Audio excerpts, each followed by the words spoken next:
Dr. Linehan began walking toward the second stone.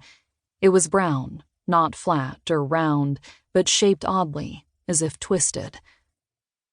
"Oh my God," Dr. Holmes said in horror, realizing it was a body, mummified by the desert's sun and dryness. "Max, get back in the car!" Dr. Linehan walked closer.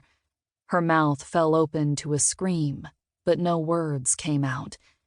Now she could see that there wasn't just one, but several of the contorted mummies. It took another second for her brain to kick in. She ran back to the SUV. Dr. Holmes ran with her. There was no cell phone service in the racetrack playa.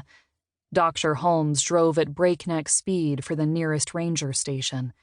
Dr. Linehan shook from head to toe in the passenger seat. She still hadn't spoken. Dr. Holmes was trying to say soothing things to her, but they weren't working. He nearly collided with the ranger station. His foot slammed on the brake at the last moment, and they careened through the parking lot and stopped inches from the building. Dr. Linehan started crying. "Bodies!" Dr. Holmes shouted, jumping from the Land Rover. Two rangers were walking out, obviously furious about the near collision. "There are dozens of bodies on the racetrack!"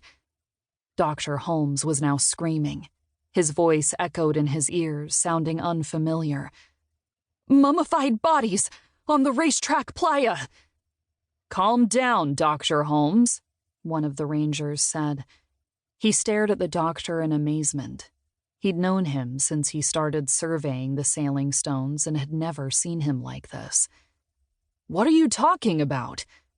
"The stones. We were checking the stones and—" Dr. Holmes's eyes suddenly rolled back in his head and he collapsed. "Call an ambulance. I'll check on Dr. Linehan," the ranger told his partner as he went around to the other side of the car. He wrenched the door open. Dr. Linehan was sobbing, rocking in her seat. Tears left clean streaks through the dirt and sunscreen that covered her face. Her body shook. "Dr. Linehan?" "Horrible. So horrible," she whispered.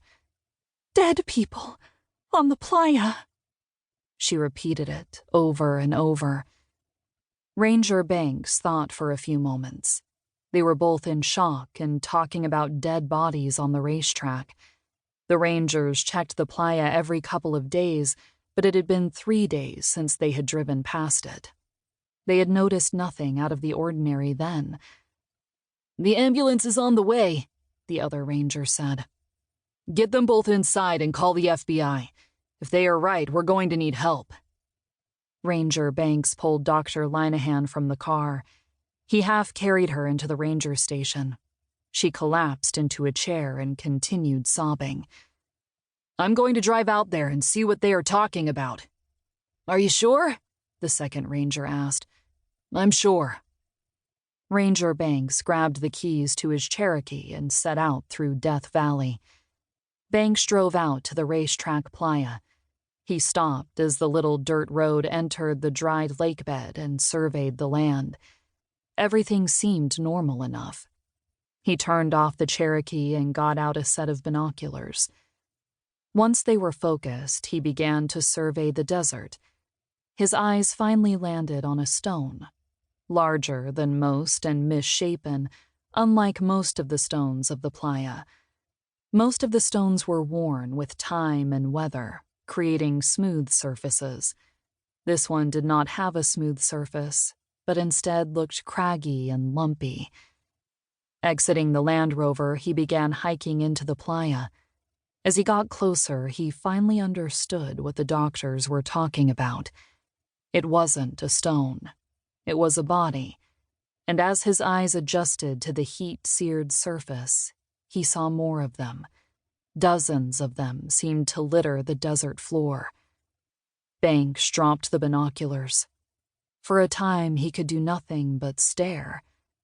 No one came to the playa. How had these bodies gotten here? He rushed to his truck and, using a satellite phone, called his boss.